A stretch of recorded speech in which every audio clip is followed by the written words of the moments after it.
जुलाई के महीने में दिल्ली के जंतर मंतर ने एक और ऐतिहासिक संघर्ष देखा। जेन जी के आक्रोश को social media, main stream media ने खूब कवर किया। अंत में एजुकेशन मिनिस्टर धर्मेंद्र प्रधान, मोदी मंत्रिमंडल के पहले कैबिनेट मंत्री बने 12 सालों में, जिन्होंने पब्लिक प्रेशर के चलते इस्तीफा दिया। लेकिन उसी समय देश के अलग अलग हिस्सों में अलग अलग आंदोलन चल रहे थे, जिन्हें सोशल मीडिया कवर ना कर पाई और ना मेन स्ट्रीम मीडिया ने कवर करने की इच्छा दिखाई। रांची में जेपीएससी एग्जाम में इर्रेगुलरिटीज के खिलाफ स्टूडेंट्स ने मोर्चा खोल दिया। एमपी में नदी के किनारे आदिवासी महिलाएं जल सत्याग्रह कर रही थी। भोपाल में हजारों किसान अपना बोरिया बिस्तर बांधकर मुख्यमंत्री के आवास की तरफ कूच कर रहे थे। देहरादून में लोग साल के पेड़ को गले लगाकर खड़े थे ताकि उनके जंगल बच जाएं।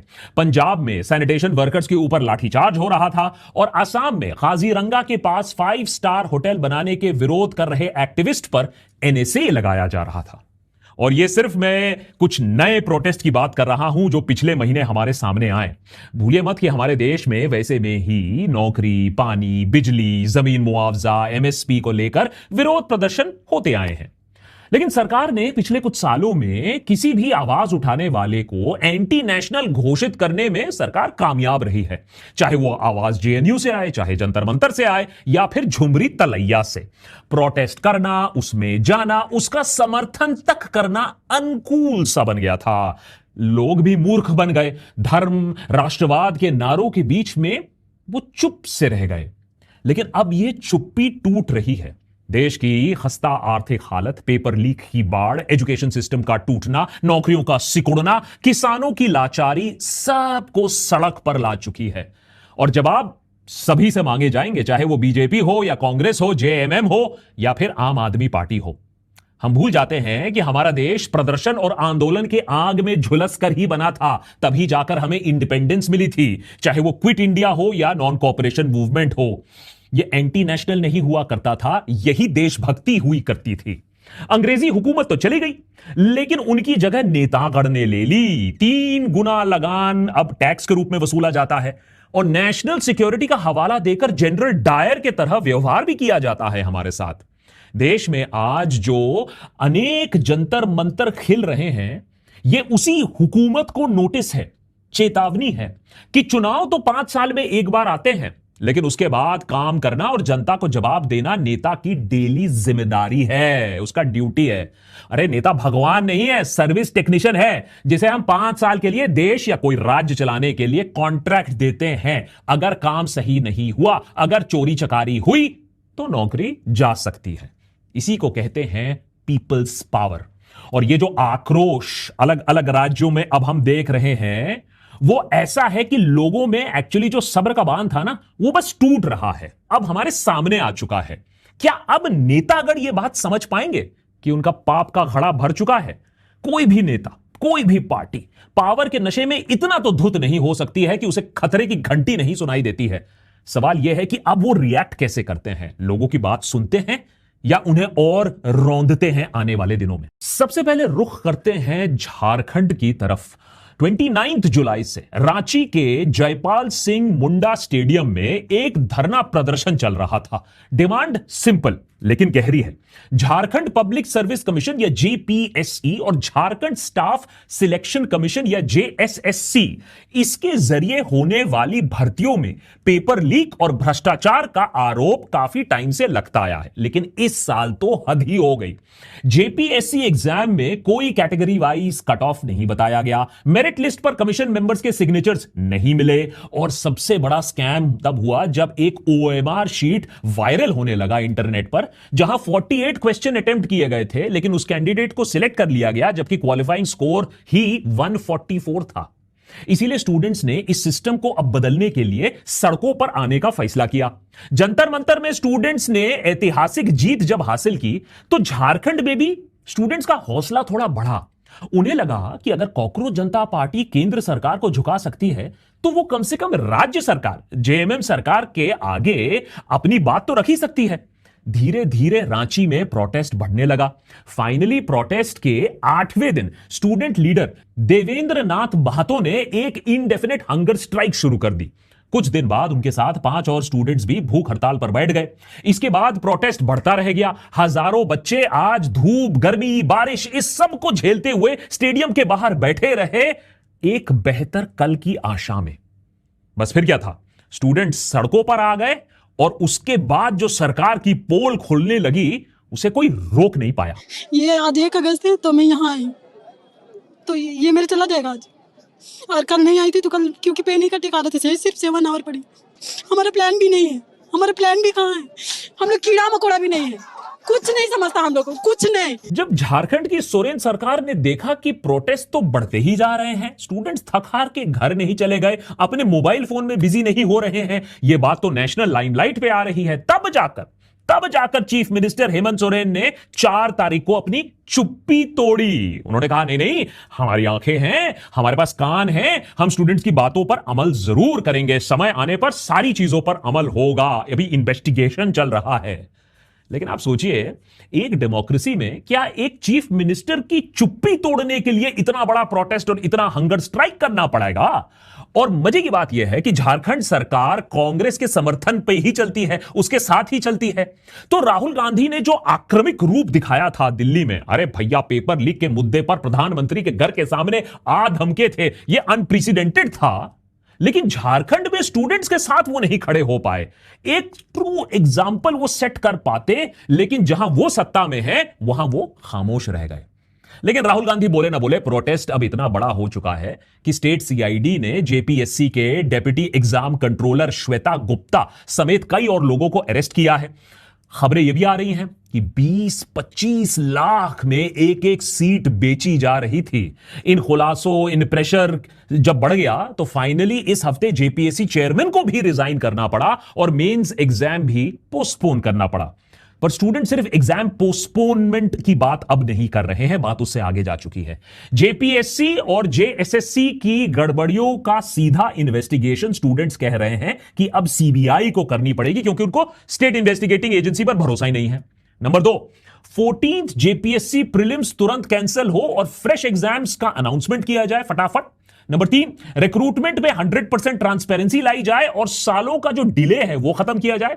नंबर 4, रिक्रूटमेंट एजेंसीज में स्ट्रक्चरल रिफॉर्म्स लाए जाए ताकि एस्पिरेंट्स का जो भरोसा है सिस्टम पर वो वापस आए।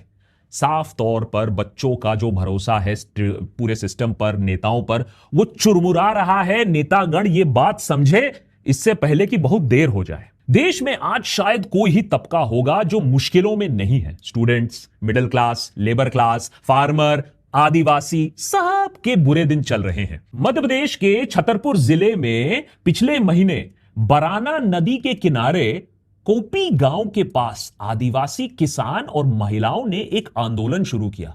मुद्दा था केन बेतवा लिंक प्रोजेक्ट, जो देश का पहला रिवर इंटरलिंक प्रोजेक्ट है, जिसमें केन नदी का पानी बेतवा नदी में ट्रांसफर करने का पूरा प्लान है।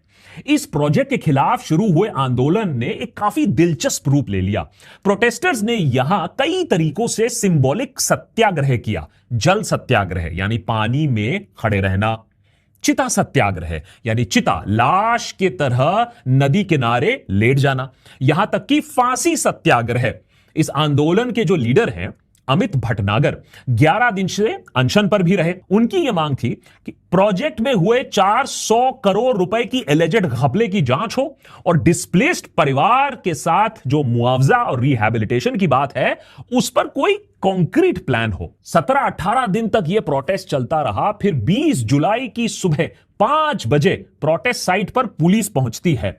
भटनागर समेत कई प्रोटेस्टर्स को जिनकी तबीयत बिगड़ रही थी उन्हें जबरदस्ती वहां से हटाया जाता है, कह लीजिए घसीटा जाता है। प्रोटेस्टर्स का आरोप है कि फिर उन्हें इलीगली डिटेन भी किया गया था। पुलिस ये सब बातें डिनाई करती है। भटनागर को अस्पताल लिया जाता है। सरकार का जस्टिफिकेशन है कि बराना नदी का वाटर लेवल बढ़ रहा था और प्रोटेस्ट साइट जो कि अंडर कंस्ट्रक्शन ब्रिज के नीचे था वहां लोगों की जान को खतरा था। उफ, इतनी परवाह लोगों के लिए। दिल्ली में वांगचुक जी को इसी तरीके से अगवा कर लिया क्योंकि उनके सेहत का इतना ख्याल था और यहां इस तरीके से लोगों को घसीट कर बाहर लिया गया। यह प्रोजेक्ट बुंदेलखंड जैसे सूखे इलाके में सिंचाई और पीने के पानी के लिए जरूरी बताया जाता है, लेकिन पन्ना टाइगर रिजर्व जंगल और वहां रहने वाले आदिवासी कम्युनिटीज पर सीधा सीधा इंपैक्ट पड़ने वाला है। उनके डिस्प्लेसमेंट, उनके रिहैबिलिटेशन, इन्वायरमेंटल क्लियरेंस जैसे सवाल कई कई समय से उठते आए हैं, लेकिन उसका कोई साफ जवाब हमें नहीं मिलता है। अब लेकिन ये जो जल समाधि है, ये संसद के पास तो नहीं हुआ था, दूर दराज के क्षेत्र में हुआ था। सरकार को कोई फर्क पड़ा नहीं, कवरेज ज्यादा हुआ नहीं, तो प्रोटेस्ट को जबरदस्ती खत्म करवा दिया गया। कावेरी के पानी को लेकर विवाद देश के लिए कोई नई बात तो नहीं है। कई दशकों से लेकर इसको खींचातानी चलती आई है।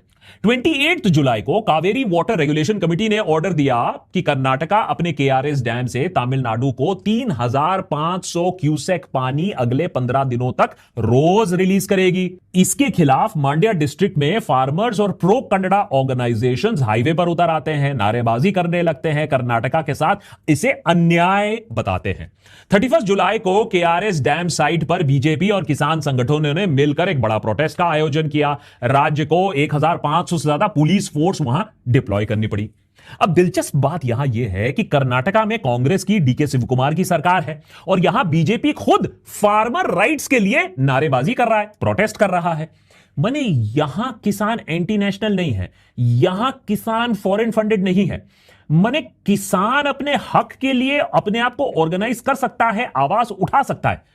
अच्छा, पंजाब के किसान ये काम नहीं कर सकते हैं, उनको बाहर से फंडेड होना होता है, बाकी देश के किसान ये काम कर सकते हैं। हिपोक्रेसी की भी सीमा होती है। उत्तराखंड में इस साल दो अलग अलग आंदोलन दिखे, दोनों ही एक दूसरे से बिल्कुल अलग, लेकिन दोनों ही उतना ही इंपॉर्टेंट। पहला, देहरादून के साथ बोर्ड इलाके में जॉली ग्रांट ऋषिकेश हाईवे को 7050 करोड़ के आसपास रुपए खर्च करके 4 या 6 लेन बनाने का जो प्रोजेक्ट है, उसके लिए 4000 पेड़ कटने थे। इनमें से कई साल के पेड़ थे जो 100 साल पुराने थे। तो जुलाई में स्टूडेंट्स, रिटायर्ड ऑफिशियल्स, एनवायरमेंटलिस्ट साथ आए और हमें वही चिपको मूवमेंट वापस जिंदा होते दिखा। लोग पेड़ों को गले लगाकर खड़े हो गए ताकि उन्हें काटा ना जा सके। कुछ वीडियोस में प्रोटेस्टर्स लॉगिंग मशीन्स के सामने बैठे दिखे, कुछ रो पड़े जब उनके सामने ऐसे पुराने पेड़ काटे गए। लेकिन सस्टेन्ड प्रोटेस्ट का असर हुआ। इट मैटर्स, आवाज उठाना से कुछ होता जरूर है। चीफ मिनिस्टर पुष्कर सिंह धामी ने आखिरकार ट्री फेलिंग को सस्पेंड कर दिया और नए सिरे से स्टेक होल्डर्स के साथ बातचीत शुरू की। दूसरा आंदोलन थोड़ा कम चला, लेकिन उतना ही लंबा था। नर्सिंग एकता मंच के बैनर के अंडर हजारों अनएम्प्लॉयड नर्सिंग ग्रेजुएट्स देहरादून में 150 से ज्यादा दिनों से सीनियोरिटी बेस्ड भर्ती की मांग कर रहे थे, एग्जाम बेस्ड रिक्रूटमेंट की बजाय। कुछ प्रोटेस्टर्स पानी की टंकी पर चढ़ गए। स्टेट कांग्रेस प्रेसिडेंट ने खुद पेट्रोल डालकर आत्मदह करने की कोशिश की। एक प्रोटेस्ट के दौरान 4 कैंडिडेट्स ने कथित तौर पर फिनाइल पी लिया जब हेल्थ मिनिस्टर के साथ बातचीत नाकाम रही। दोनों केसेस में एक कॉमन चीज हमें दिखा, प्रोटेस्टर्स के पास ना कोई इंस्टाग्राम फेम था, ना कोई नेशनल मीडिया नैरेटिव था, ना कोई आईटी सेल था। बस अपनी जान की बाजी लगाकर वो अपनी मांगों के लिए खुद खड़े हुए थे, किसी के लिए रुके हुए नहीं थे। ऐसे ही न जाने कितने प्रोटेस्ट, अनशन पूरे देश भर में चल रहे हैं, हमें पता ही नहीं चल पाता है। देशभक्त पर अगर हम चाहें भी तो हम इन प्रोटेस्ट को कवर नहीं कर पाएंगे, क्योंकि हमारे पास उतना मैन पावर ही नहीं है। लेकिन अगर आप देखें, हर क्षेत्र में यह प्रोटेस्ट हो रहा है, हर पार्टी के अंडर यह प्रोटेस्ट हो रहा है। जैसे पंजाब के किसान भाई एक बार फिर से लंबे आंदोलन के लिए अपनी कमर कस रहे हैं। अभी जुलाई के महीने में ही एक ग्रुप हरियाणा के बॉर्डर से लौट चुका है, लेकिन कुछ ही हफ्तों में वो वापस भी आ सकता है। 21 जुलाई को पंजाब, हरियाणा, राजस्थान के किसान देश बचाओ मोर्चा के बैनर तले दिल्ली की तरफ मार्च करने निकले, एक किसान महापंचायत के लिए। लेकिन हरियाणा पुलिस ने पंजाब हरियाणा बॉर्डर पर ही भारी बैरिकेडिंग लगा दी और फार्मर्स को वहां रोक दिया। किसानों का मुद्दा क्या है? किसानों का मुद्दा है इंडिया यूएस के बीच में चल रही बायलैटरल ट्रेड एग्रीमेंट, जिसमें एग्रीकल्चर सबसे ज्यादा सेंसिटिव पॉइंट बन गया है। किसानों का डर यह है कि टैरिफ कम जैसे ही होंगे, उससे सस्ती अमेरिकन प्रोडक्ट जैसे DDG, red sorghum, soybean oil, tree nuts भारी सब्सिडी के साथ भारतीय बाजार में आ जाएंगी और छोटे किसानों की इनकम तबाह कर देगी। सरकार उधर कह रही है नहीं नहीं नहीं नहीं, एग्रीकल्चर तो हमारे लिए एक रेड लाइन है, डील सिर्फ बैलेंस्ड होगा। पर ऐसा होगा या नहीं, किसान मांग कर रहे हैं कि जब तक निगोसिएशन डॉक्यूमेंट्स पब्लिक नहीं होते हैं हम सरकार पर भरोसा नहीं कर सकते हैं। अब क्या कर सकते हैं, सरकार के वायदों पर ही भरोसा करना मुश्किल हो गया है। अब ये देश बचाओ मोर्चा या डीबीएम, इसे इन लोग कह रहे हैं कि ये एक देशव्यापी मुहिम है और ये बस एक शुरुआत है। उधर 10 अगस्त को पूरे देश भर में 10 सेंट्रल ट्रेड यूनियन और संयुक्त किसान मोर्चा एक साथ एक दिन नेशन वाइड प्रोटेस्ट का आह्वान कर चुके हैं। तालकटोरा स्टेडियम में हुई एक कन्वेंशन में 5000 से ज्यादा रिप्रेजेंटेटिव्स ने मिलकर डिसाइड किया कि 4 लेबर कोड्स वापस लिए जाएं, एमएसपी को लीगल गारंटी मिले, नए ट्रेड एग्रीमेंट्स रोके जाएं, रेल रोको, रास्ता रोको, जेल भरो जैसे प्रोग्राम्स की चेतावनी सरकार को दी गई है। यह देश का सबसे बड़ा कोऑर्डिनेटेड प्रोटेस्ट बन सकता है, लेकिन अभी तक इसको उतनी कवरेज नहीं मिली है जितनी शायद मिलनी चाहिए। उधर एक और प्रोटेस्ट को कवरेज नहीं मिली है। आसाम में अलग ही खेल चल रहा है। एक तरफ बाढ़ चल रही है, लोग मर रहे हैं, डूब रहे हैं, दूसरी तरफ पुलिस की मार चल रही है। काजीरंगा नेशनल पार्क के पास इंगले पत्थर में यहां आसाम टूरिस्ट डेवलपमेंट कॉर्पोरेशन एक 5 स्टार होटल और टी ट्राइब कल्चरल म्यूजियम बनाने की तैयारी में है। अच्छी बात है, लेकिन इसमें आदिवासी कम्युनिटीज का फिक्र और एक वैलिड कंसर्न है कि वहां की फ्रेजाइल इकोलॉजी और उनके ट्रेडिशनल जो जमीन अधिकार है, दोनों का वहां हनन हो रहा है। इंडिजिनस मिसिंग समुदाय से आने वाले एक्टिविस्ट प्रणब डोले, उन्होंने इस प्रोटेस्ट की अगुवाई की। 12-13 जुलाई को उन्हें गुवाहाटी से अरेस्ट कर लिया गया। चलिए, कोई नई बात नहीं, हमारे देश में आवाज उठाओ, अरेस्ट हो जाओ। गोलाघाट सेशंस कोर्ट ने फिर लंबी सुनवाई के बाद 30 जुलाई को उन्हें जमानत दे दी। कहा कि भाई ना तो कोई सबूत बिठाने का खतरा है और ना इनके कोई भागने का। अब देखिए स्टेट का खेल। अगले ही दिन आसाम सरकार ने उनके खिलाफ नेशनल सिक्योरिटी एक्ट NSA लगा दिया, जिसके थ्रू आप जानते ही हैं बिना ट्रायल के, बिना फॉर्मल चार्जेस के किसी इंसान को 12 महीने तक प्रिवेंटिव डिटेंशन में रखा जा सकता है। आप कुछ नहीं कर सकते हो। ये लॉ सिर्फ देश की सुरक्षा जब डैमेज होती है या खतरे में आती है तब आप इस्तेमाल कर सकते हो, लेकिन लगता है यहां कुछ नेतागण की सुरक्षा खतरे में आ गई थी। पहले लद्दाख के लिए आवाज उठाने वाले वांगचुक पर NSA लगाया गया, अब आसाम के लिए आवाज उठाने वाले डोले पर लगाया जा रहा है। असली एंटी नेशनल कौन है यहां, बताने की जरूरत है। एक तरफ फसल खराब होती है तो किसान कर्जे से मर जाते हैं, और अगर फसल अच्छी भी निकल आए तब भी चैन नहीं। मध्य प्रदेश में इस साल मूंग की बंपर फसल हुई है, लेकिन किसानों को उसका सही दाम नहीं मिल पा रहा है। तो 19 किसान संगठनों ने संयुक्त किसान मोर्चा के बैनर तले भोपाल की तरफ मार्च करना सही समझा। अपने साथ बोरिया, बिस्तर, खाना पीना सब लेकर वो लंबी लड़ाई के लिए तैयार होकर निकले। प्रोटेस्टर्स ने पुलिस बैरिकेड तोड़ दिए, सीएम मोहन यादव के घर के तरफ बढ़ने की कोशिश की, फिर वीर सावरकर ब्रिज के पास धरने पर जाकर बैठ गए। उनकी मांगें बड़ी सिंपल थी। 100% मूंग की फसल एमएसपी पर खरीदी जाए, क्योंकि अभी का रूल है केंद्र का कि भैया 25% की खरीद आप कर सकते हो एमएसपी के नीचे, मतलब बाकी का 75% फार्मर्स को खुले बाजार में एमएसपी से बहुत कम दाम पर बेचना पड़ेगा। यानी आप करीबन 8,500-9,000 रुपए पर क्विंटल एमएसपी के मुकाबले 4,000-5,000 रुपए पर क्विंटल आपको बेचना पड़ेगा। आवाज उठाने से बात बनती है, ये किसानों ने फिर से दिखा दिया। स्टेट गवर्नमेंट ने दबाव में आकर प्रोक्योरमेंट सीलिंग को बढ़ा दिया। सरकारें झुकती हैं, झुकाने वाला चाहिए। जंतर मंतर से कॉकरोच तो हट गए, लेकिन फिर 3 अगस्त को फॉरेन मेडिकल ग्रेजुएट डॉक्टर्स ने वहां प्रोटेस्ट किया। FMGE के रिजल्ट और आंसर की को लेकर यह प्रोटेस्ट हुआ।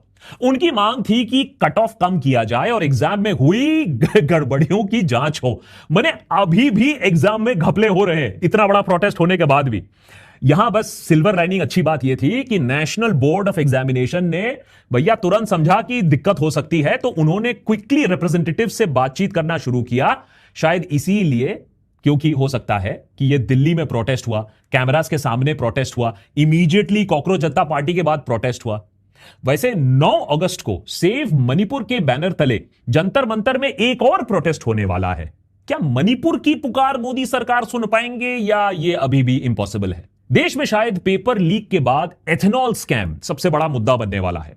नागपुर में यूथ कांग्रेस वर्कर्स ने नितिन गडकरी के घर के बाहर E20 एथेनॉल ब्लेंडेड फ्यूल के खिलाफ प्रोटेस्ट किया। पुलिस हमेशा यहां एकदम पहले ही आ जाती है, यहां बाद में कभी नहीं आती है, पहले ही आ जाती है और पूरा एक्शन में आ जाती है, प्रोटेस्टर्स को डिटेन भी कर लेती है। और यहां तो मांगे आपको पता ही है, E20 से गाड़ियों का जो माइलेज कम हो रहा है, गाड़ियों की जो हत्या हो रही है और देश का जो पैसा बर्बाद हो रहा है, अब उसे रोका जाए, इस स्कैम को एक्सपोज किया जाए। मैं फिर से कह रहा हूं, ये तो कुछ ही प्रोटेस्ट की हम यहां बात कर रहे हैं। देशभक्त पर हमारे पास आए दिन न कितने मेल्स आते हैं, ये मुद्दा कवर कर दो, हमारा प्रोटेस्ट हाईलाइट कर दो। लेकिन 8 लोगों की टीम के साथ, छोटे ऑफिस के साथ हमसे जो हो पाता है हम करने की कोशिश करते हैं। जितने सवाल पूछे जा सकते हैं हम पूछते हैं। लेकिन अगर आप चाहते हो कि सरकार को और अकाउंटेबल बनाया जाए और जवाब मांगे जाएं, तो इन प्रोटेस्ट को आपको जानना पड़ेगा। बहुत से रीजनल यूट्यूब चैनल्स हैं, इंस्टाग्राम चैनल्स हैं, बहुत अच्छा काम कर रहे हैं, लोगों की आवाज को नेशनल लेवल पर ले जा रहे हैं। कोई एक चैनल ये सारा काम नहीं कर पाएगा।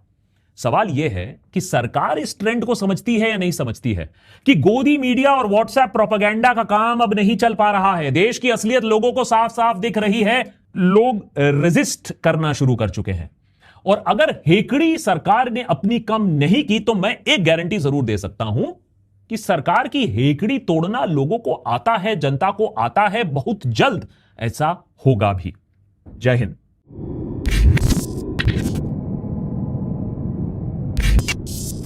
बाय द वे, कमेंट्स में आप अक्सर पूछते हो कि भाई देशभक्त ये टी शर्ट्स कहां से लाते हो, तो मैं आपको बता दूं कि पिछले 8 सालों में जो भी टी शर्ट आपने मुझे देशभक्त पर पहने देखा है वो हमारे ही चैनल का मर्चेंडाइज है। जैसे ये नया रेजिस्ट का T shirt design, thanks to Mumbai police for the inspiration.